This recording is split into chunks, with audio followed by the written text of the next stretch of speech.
I was wearing about the left-handed hitters. So they got them in the lockers today. Well, I mean, you guys watch the games.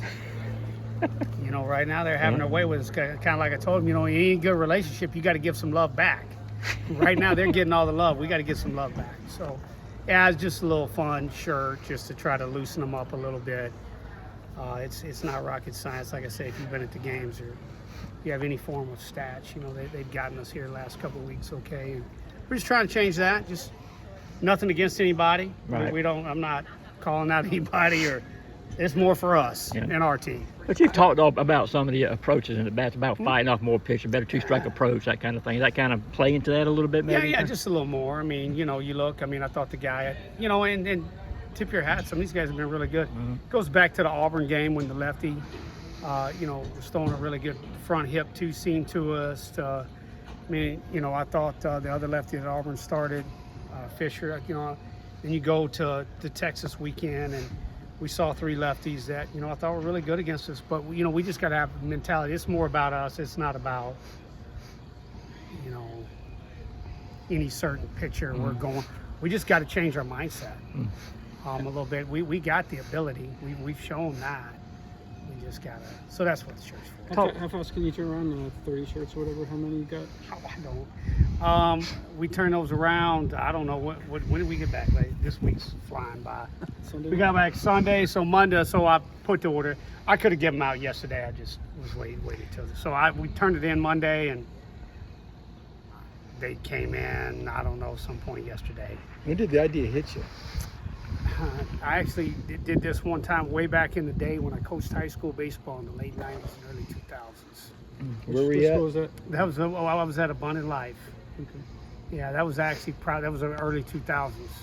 So, we were struggling hitting left-handers, except, it's high school, so way different talent level. But it worked. So we'll see. Maybe it doesn't work. But no, this was more, we just got to change our mindset. We talked to Coach Van Horn a while ago about your time in Arkansas, and I asked him back when you were there, had you ever taught him about becoming a head coach one day? He said you had kind of had broached it with him. Even when you were the Twins, you would kind of call him a little bit from time to time about different things. Yeah, no, I did. I mean, that guy's awesome, man. I looked at, he's a mentor for me.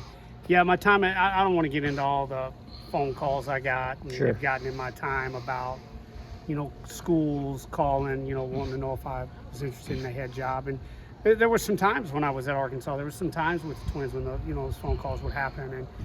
And I would call Dad. I mean, the guy, come on, man. Guys, that man's career is unbelievable. Mm-hmm. I would never be able to have that. I'm not old. I'd have to be a lot younger. But I mean, come on, man. Dave's a superstar. He's a mentor for me. I love that guy. He's awesome. What about the mentor part of it that just really kind of hit home with you? Yeah, I mean, I still talk a lot about him with our staff. I mean, just the way, Dave's a real, he's not a big micromanager, at least in my opinion. It's just my take on him. That's what he was who saying. knows about other, assistants with him. But Dave gives you a job and he expects you to go do it. And if you do, he's awesome, man. And yeah, he knows this league, the insights, how direct and honest he is with players, I think is some things I've taken away from him and have used in my career. And, there's a lot of things. We talked about the key, the left-handers that you guys have faced, but what's the key to putting together good at-bats after you guys scuffled a bit at Texas? Yeah, I think part of it, we chased, I mean, you guys are going to hear me say that. I mean, I look at numbers different than the average fan, and I mean that. However, you look at a couple. The one easy stat was our walks, were different. But then you look at chase percentage too, and we chased a little over 30% of the time, and they only chased 19. And so you can walk guys if you're getting chases, and which we normally do. We get a lot of chases as pitching staff. They just didn't chase us.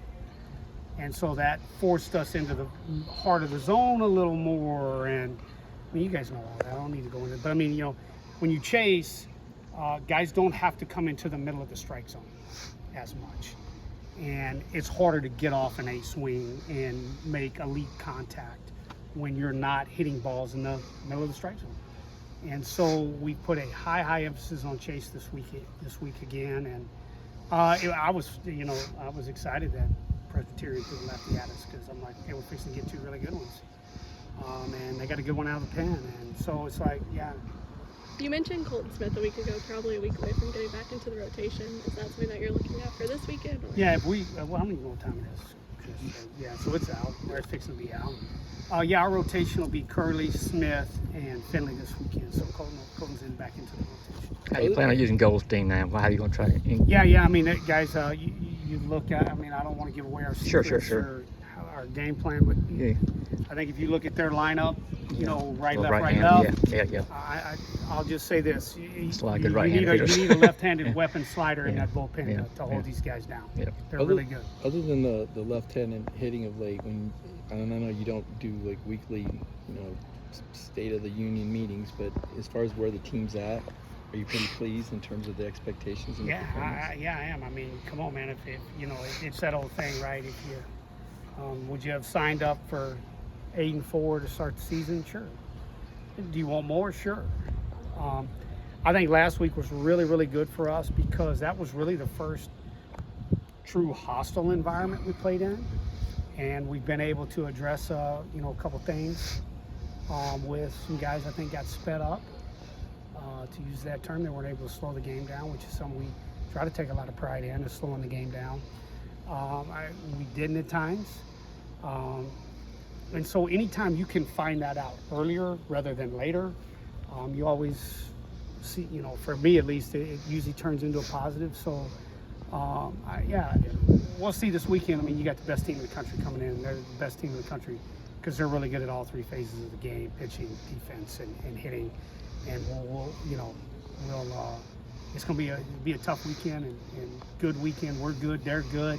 We're just going to go right at them. I think we'll be able to slow the game down a little better, and hopefully we won't chase them. Probably the same logic. Is it good? You feel good about jumping back into the fire then, in terms of You better. early in the season? Yeah, you better. It's like I've told everybody's like, you got number 1 Arkansas this weekend. I go, great. We got number whoever next week, or number whoever the next week, or number whoever, and they're all going to be ranked, right? Yeah. And you got Georgia Tech and Clemson midweek, and I mean it doesn't stop. So you better be ready to get back in the fire, or this thing will flip on you fast. How are you guys approaching using Tre Phelps this weekend? Yeah, Tre's 100% available. You see him in the lineup tomorrow. I mean, we'll continue. He's got what would I call it? He's got a mini hurdle to clear today, but I've seen guys trip over that one. So yeah, as we stand here today, I mean, you expect to see him playing at some point this weekend. I know in this line you got so many veterans here, but ask you about Bryce Clavon. I thought that at bat he had in that Presbyterian game, he got that walk, fought off some pretty good pitches. Looked like he's maturing. He's starting to get there. We're continuing to try to find ways to get him into the game when the matchup is screaming that. Bryce is playing, he can play anywhere, I think is what really helps him. And yeah, he continues to do some really good things, and we'll continue to find ways to get him in the game. Ask about Daniel Jackson. I mean, obviously the error you had the other day, is that kind of going to keep you from using him out there for a while, or no? No. Yeah. You'll see Mr. Jackson playing this weekend. Yeah, So, well, I know him in that position, I guess. yeah, no. Well, I mean, we know Daniel's a phenomenal athlete, as you guys know. I mean, I've said it, been on record. I mean, he's probably the second fastest guy on our team. Mm-hmm. He can run, he can throw, he can do a lot of different things. Tough play up ball. Wynn was howling out to right, and it's funny. I watched a big league game 2 nights ago and saw the same thing happen. Mm-hmm. And you just kind of go, yeah, it's going to happen. But it's that play. Yeah, I mean, we end up looking at the scoreboard and going, oh, that cost. There were other things that happened that game that cost us that game. We shouldn't have been in that situation. But Daniel's playing this weekend. You'll see him either behind the plate or in that outfield.